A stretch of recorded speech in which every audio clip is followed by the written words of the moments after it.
Greetings, my fellow adventurers. It's Elara. Welcome back to our cozy sanctuary, where the warmth of a bustling medieval tavern and the echoes of old tales come alive in stories of valor, mystery, and the unyielding spirit of wanderers. Tonight, we'll step into a lively inn, where laughter mingles with the scent of roasted meats, and a mysterious traveler shares a tale shrouded in secrets, betrayal, and the pursuit of redemption. So, find your coziest spot. Let the glow of the hearth and the hum of the tavern spark your imagination, and prepare to be carried away on a journey through forgotten lands, perilous choices, and the timeless power of storytelling. Let me know in the comments where you're tuning in from and which tales you'd love to hear next. If you would like to support the channel, you can join the Griffin's Nest on Patreon and get access to the stories in ad-free and background music-free versions. Let's begin. Nestled in the heart of the sleepy village of Braymore, where cobblestone streets whispered of forgotten days and the scent of roasted meats drifted lazily through the air, stood the Tavern of Echoes. Its sturdy oak beams, darkened with age and countless fires, framed a wide and inviting hall. Lanterns flickered against the cold stone walls, casting dancing shadows that intertwined with the laughter and chatter of its patrons. The tavern was alive tonight, as it was every evening when the sun dipped below the horizon and villagers sought refuge from the chill of the autumn air.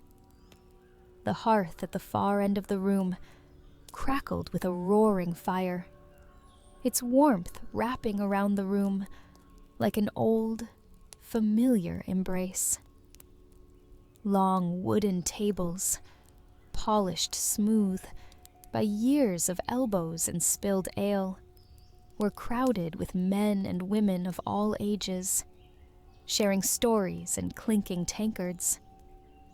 A bard in the corner plucked a soft tune on his lute, his voice weaving tales of heroes long gone and battles fought under moonlit skies. Behind the bar stood Marin, the tavern keeper, a stout woman with a sharp tongue and a heart as warm as the hearth she tended. Her sleeves were rolled up, and her hair was tied back, revealing a face weathered by years of hard work, but still kind. She moved deftly, pouring ales, laughing with patrons, and breaking up the occasional argument with a single, stern glare. It was here, in the midst of this lively scene, that the door creaked open, silencing the room like a sudden gust of wind extinguishing a flame. All eyes turned to the doorway. A figure stepped inside, his cloak heavy with the dampness of the evening mist. He was tall and lean, his face obscured by the shadow of a wide-brimmed hat. The man moved slowly, his boots clicking against the stone floor as he approached the bar. Marin, unbothered by the sudden stillness, wiped her hands on her apron and raised an eyebrow at the newcomer. "Welcome to the Tavern of Echoes," she said, her voice steady and calm. "What can I get you, stranger?" The man tilted his hat back, revealing a face weathered by time and travel. His eyes, sharp and piercing, swept across the room, taking in every detail before settling on Marin. "A warm meal, a tankard of ale, and perhaps a bit of your finest company," he said, his voice carrying the weight of distant roads and untold tales. The tension in the room eased, and the hum of conversation resumed, though quieter now, as if the patrons were all leaning in to hear what this man might say. Marin poured him a tankard and set it on the bar. "A man with manners," she said with a faint smile. "We don't see many of those these days. Take a seat by the fire, traveler, and we'll have a meal brought to you." The man nodded in thanks and made his way to the hearth, choosing a chair that faced the room. He removed his cloak, revealing a tunic of fine yet simple make, and laid it across the back of his seat. The firelight caught the edge of a pendant hanging around his neck, but before anyone could get a closer look, he tucked it beneath his tunic. Marin brought him a steaming bowl of stew and a hunk of bread, which he accepted with a nod. He ate slowly, savoring each bite, as the curious eyes of the patrons lingered on him. When he finished, he leaned back in his chair, his tankard in hand, and let out a contented sigh. "A man could get used to a place like this," he said, his voice cutting through the murmur of the room. "It's been some time since I've felt the warmth of a fire, or tasted a stew that wasn't boiled over a campfire."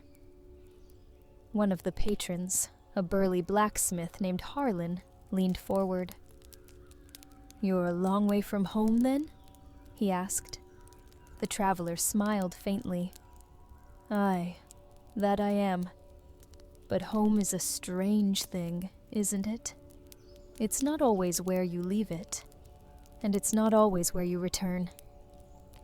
A murmur of agreement repping through the room.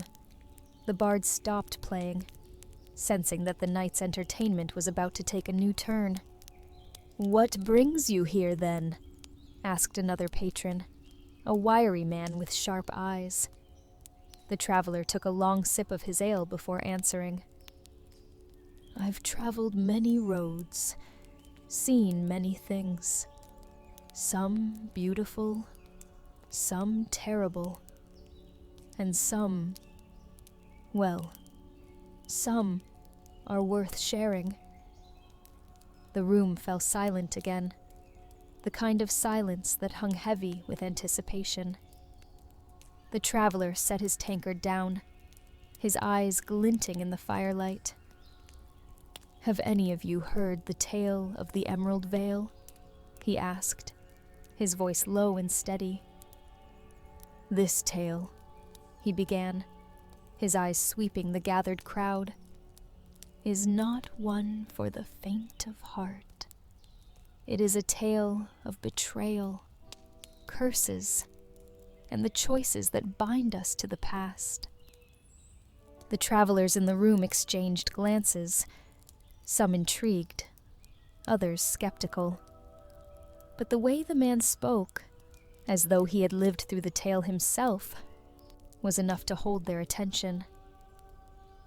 "It begins in the shadow of a great mountain," he continued, his voice dropping to a near whisper, "where an ancient forest, known as the Emerald Vale, holds its secrets close. Generations ago, there was a village at the forest's edge, a humble place where people lived simply, farming the fertile land and trading with travelers who dared to pass through the vale." He paused, letting the weight of his words settle over the room. But the vale was not a place of ordinary woods. No, it was said that the forest was alive, its heart beating with ancient magic older than the stones beneath our feet. The villagers knew better than to wander too far into its depths, for those who did often never returned. And if they did, he let the sentence hang, his silence louder than words. "They spoke of shadows that moved when no wind stirred," he went on, "of whispers that beckoned travelers deeper, promising riches and answers to unspoken questions. The most infamous of these whispers was the legend of the Emerald Heart. A jewel," the traveler explained, his voice steady and calm, though his audience hung on every word. of such brilliance and power that it could grant its possessor their deepest desire. Some said it was a gift from the gods, others claimed it was cursed by them. But all agreed on one thing: the Emerald Heart was guarded. A patron in the back shifted uneasily, and the traveler's eyes flicked toward him, as though he had noticed the movement. The guardians were no mere men, he said softly. They were spirits bound to the veil, cursed to protect the jewel for eternity. The room grew still again, the only sound the crackle of the fire. The village, despite its proximity to the veil, had lived in peace for centuries. They avoided the forest and its promises, content with their simple lives. But peace, as it often does, was shattered by greed. The traveler leaned forward, his voice dropping further. A young man named Elias, a hunter by trade, was among the boldest in the village. Skilled with a bow and blessed with a sharp mind, he had ventured farther into the veil than anyone dared, and returned unscathed. He claimed the stories of the forest were exaggerated, old wives' tales meant to scare children. And then, one fateful evening, Elias announced his intention to find the Emerald Heart. A murmur rippled through the tavern, and the traveler held up a hand to quiet the room. Elias was not alone in his ambition. There was a girl, Serene, whose beauty and kindness were unmatched in the village. Elias loved her, or so he claimed, but his love was twisted by jealousy and a thirst for power. Serene had been promised to another, a farmer named Alden, who was as humble as Elias was brash. The traveler's expression darkened.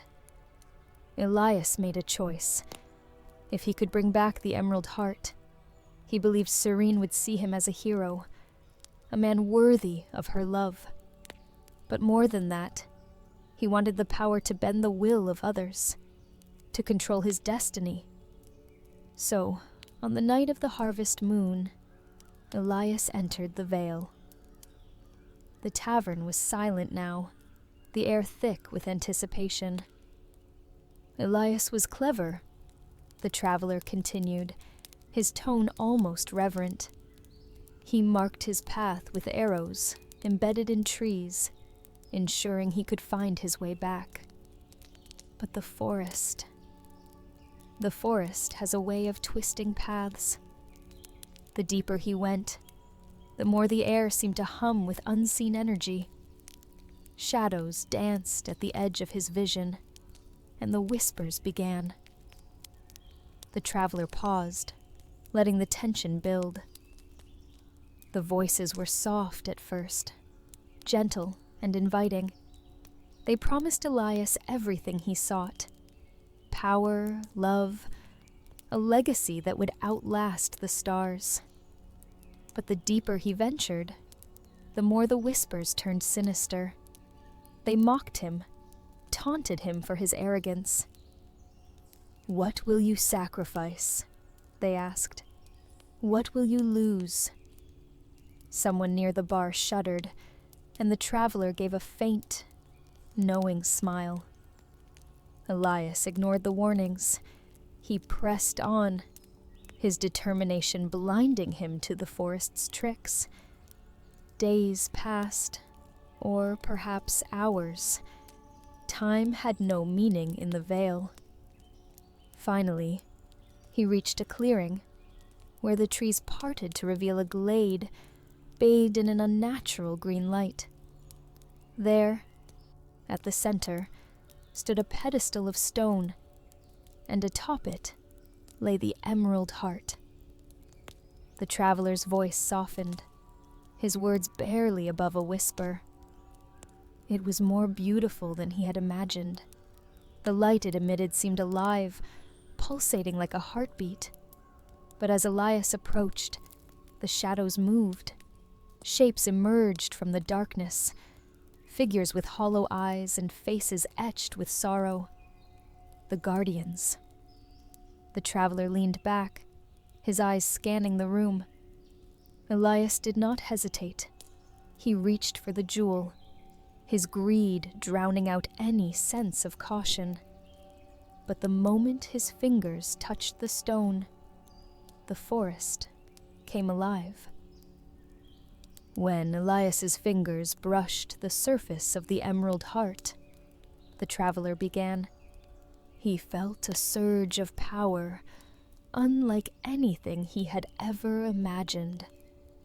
It was as if the forest itself had poured its life force into the jewel, and for a brief moment, Elias believed he had won. But then, the ground beneath him trembled, and a cold wind swept through the glade, carrying with it the sound of wailing voices. The traveler paused, his expression grim. The guardians stirred. Shadows took form, their hollow eyes fixed on Elias. They moved silently, their steps leaving no trace, yet the very air seemed to shiver at their presence. Elias turned to flee, his prize clutched tightly in his hands. But the forest had other plans. The trees, once still and silent, began to shift, their gnarled branches reaching for him like grasping hands. The path he had so carefully marked with arrows was gone, swallowed by the veil's ever-changing maze. Elias ran for what felt like hours, the jewel's light casting eerie shadows around him. But the farther he fled, the heavier the emerald heart became, as though it resented being taken. Its glow dimmed, and with each step, Elias could hear whispers, no longer promises of power, but warnings of doom. The traveler's gaze darkened. It wasn't long before Elias began to realize the truth. The emerald heart was not a prize to be won, but a curse to be endured. The guardians weren't merely protecting the jewel. They were ensuring that no one would unleash the devastation it carried. Eventually, Elias stumbled into a small clearing, his strength nearly spent. He dropped to his knees, clutching the jewel to his chest, and for the first time he wept. He had believed himself invincible, clever enough to outwit the forest and its guardians. But now, he was trapped, the weight of his greed pressing down on him like a mountain.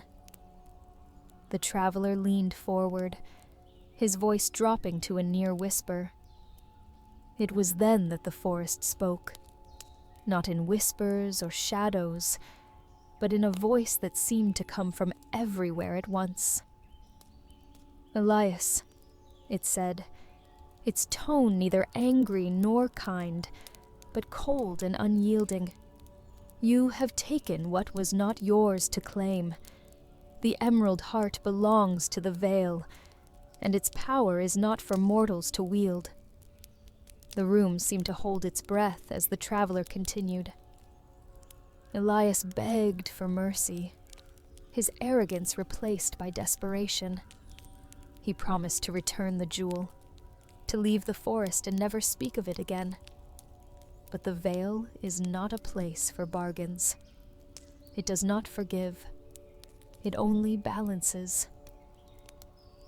"You have disturbed the balance," the forest said, "and for that, a price must be paid." The traveler's expression grew solemn. The ground beneath Elias began to shift, roots curling around his legs and arms, pinning him in place. The jewel fell from his hands, its light flickering as it rolled into the shadows. Elias cried out, but the forest did not relent. It consumed him, pulling him into the earth, his screams fading into the wind. And when the glade was silent once more, the emerald heart returned to its pedestal, its glow as steady and unyielding as the forest's will. But the story does not end there, the traveler said, his tone softening slightly. You see, the Veil's wrath was not confined to Elias alone. The balance he had disturbed rippled outward, reaching the village at the forest's edge. The villagers awoke to find their crops withered, their wells dry. The air, once crisp and clean, was heavy with the scent of decay. They knew, instinctively, that Elias had failed, that his greed had brought the forest's curse upon them. The traveler paused, his eyes scanning the room. Some fled, hoping to escape the Veil's reach. Others stayed, believing they could weather the storm. But none could ignore the whispers that now crept into their dreams, warning of worse to come. And worse did come, he added, his voice heavy with foreboding. The traveler took a long sip from his tankard, set it down, and fixed his audience with a piercing gaze. You've heard what the Veil can do, he began, his voice quieter now, almost conspiratorial. But you've yet to learn the full cost of Elias's folly, for the Veil's wrath didn't stop at the village. He leaned forward, his tone dropping to a grave whisper. The Veil does not forget, and it does not forgive. What Elias unleashed was far greater than even he could imagine. The curse that bound the Emerald Heart was merely the beginning. As the days turned to weeks, the villagers began to notice strange occurrences.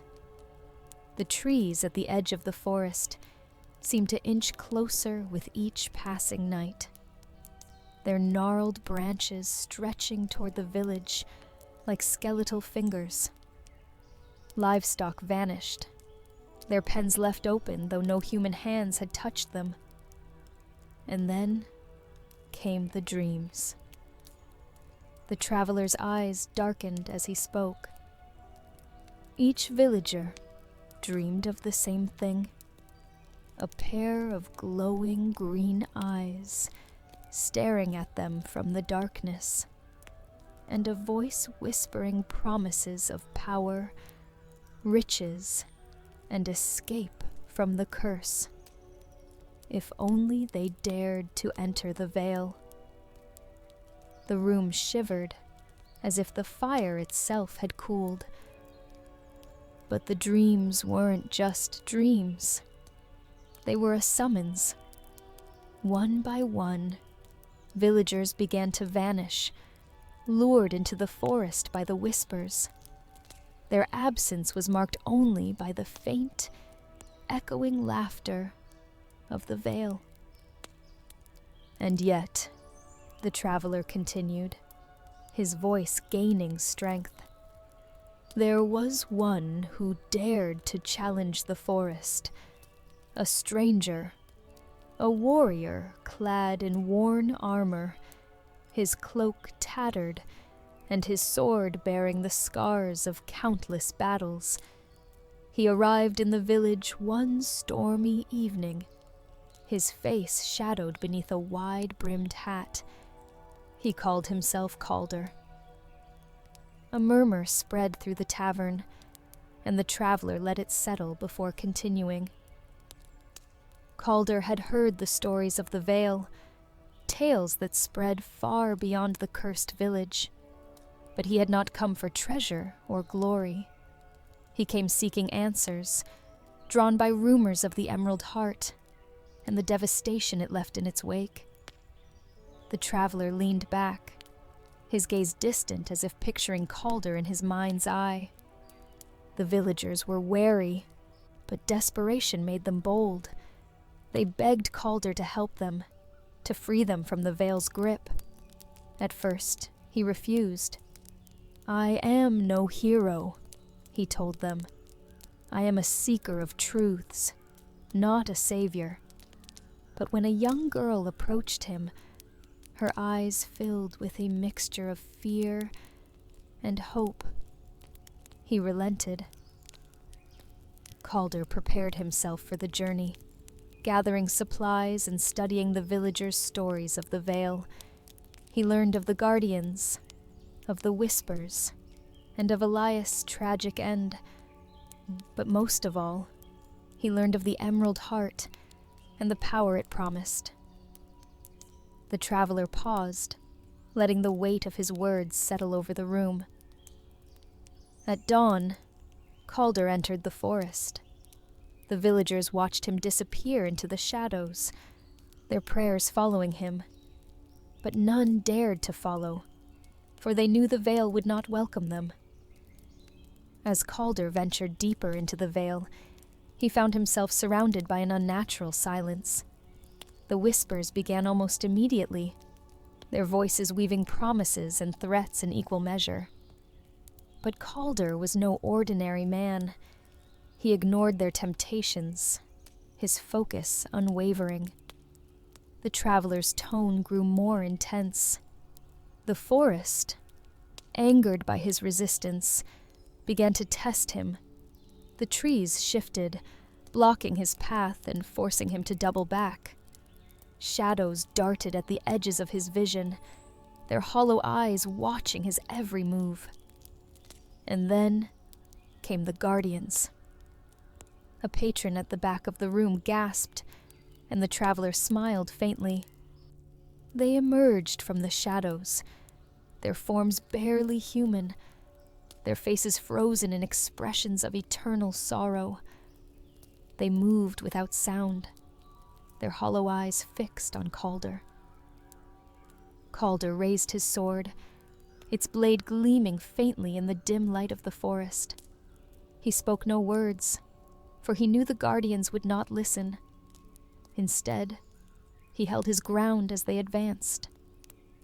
The traveler's voice quickened, drawing his audience deeper into the tale. The battle was unlike any Calder had faced before. The Guardians moved with inhuman speed, their strikes swift and merciless. But Calder was faster. His blade danced through the air, each strike guided by instinct and precision. Yet for every Guardian he felled, another seemed to rise in its place. The room was silent now, every patron hanging on the traveler's words. Finally, Calder saw his opportunity. He struck at the ground beneath the Guardians, breaking the roots that tethered them to the Vale. With a cry that echoed through the forest, they fell, their forms dissolving into shadows. But the Vale was not done with Calder, the traveler warned.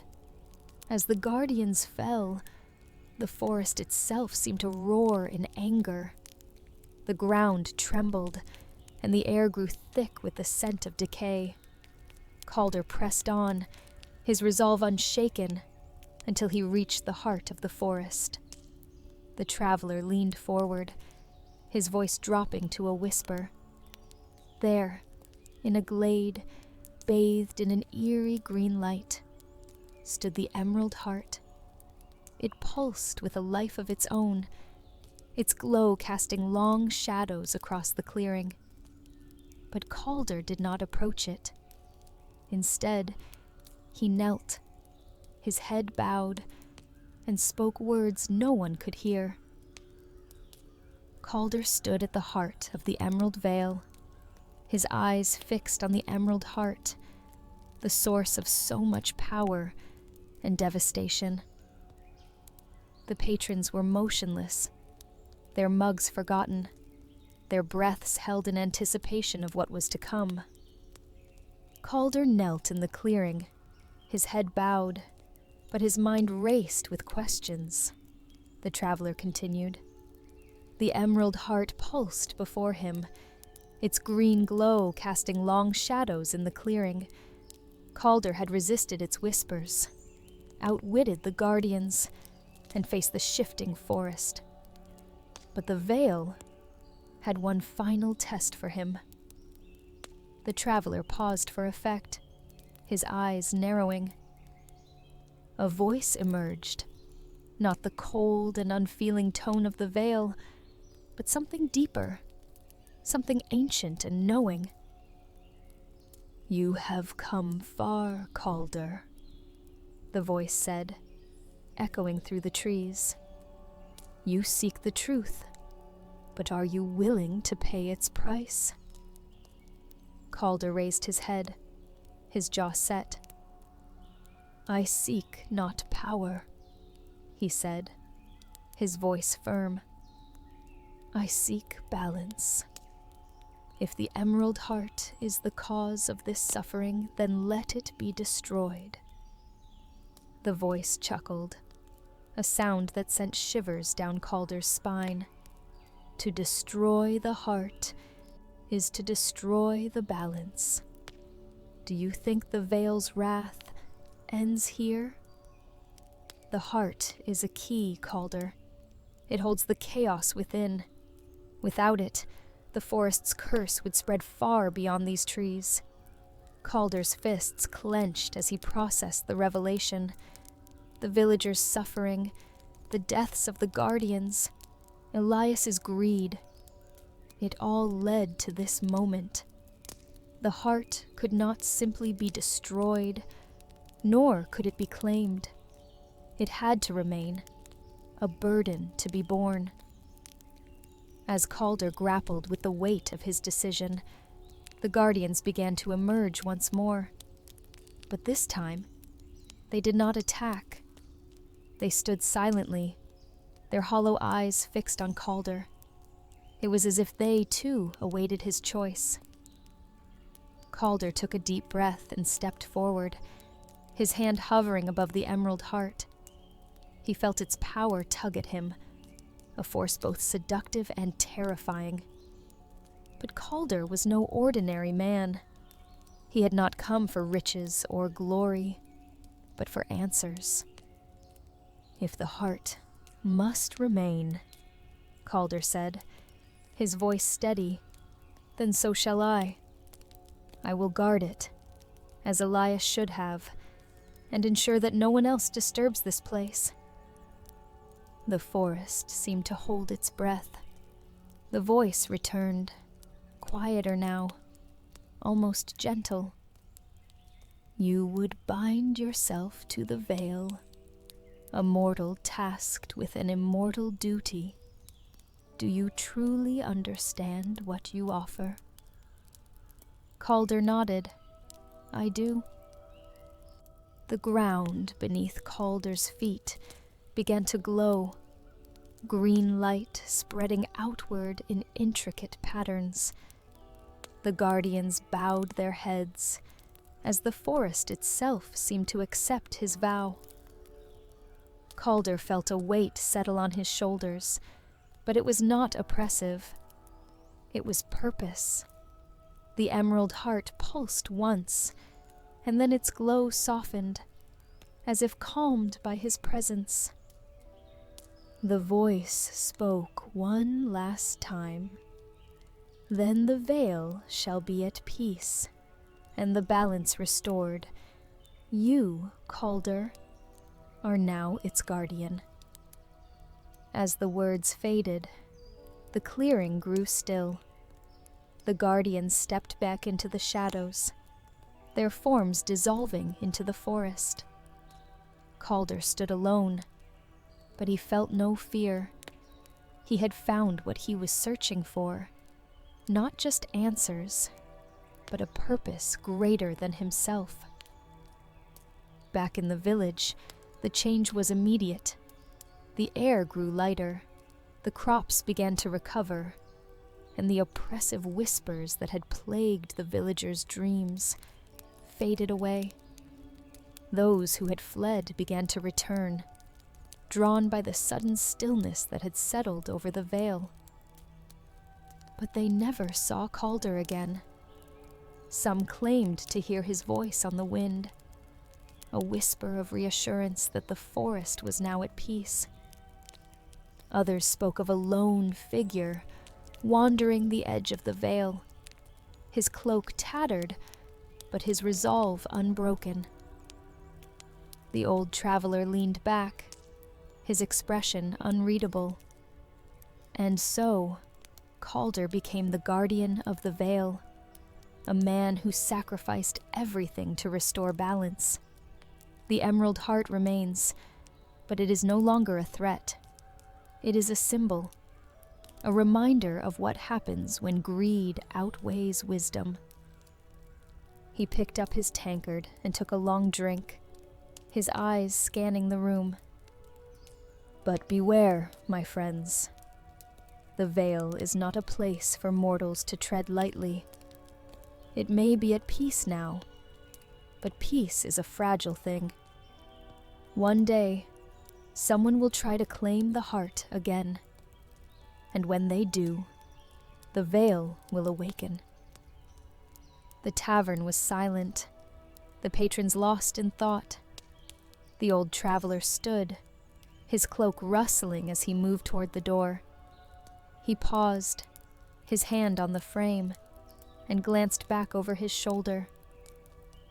"Remember this," he said, his voice low but firm. "Balance is not found in power or possession. It is found in purpose." Calder understood that, and so must we all. With that, he stepped into the night, the door swinging shut behind him. The fire crackled softly, and the tavern seemed smaller somehow, as though the weight of his tale had pressed down on its walls. The patrons sat in silence for a moment longer before the quiet murmur of conversation resumed. But the story lingered, its echoes weaving through their thoughts like the whispers of the Vale. As the tale of the mysterious traveler and their haunting story draws to a close, let this journey remind us of the power found in resilience and the courage to seek redemption amidst shadows of betrayal. Remember, my fellow adventurers, that in the echoes of old tales, it is the strength of the heart and the wisdom of choices that light the way forward. Thank you for joining me tonight. Until next time, may your dreams be filled with the warmth of the hearth, the hum of the tavern, and the promise of new stories waiting to be told. Good night.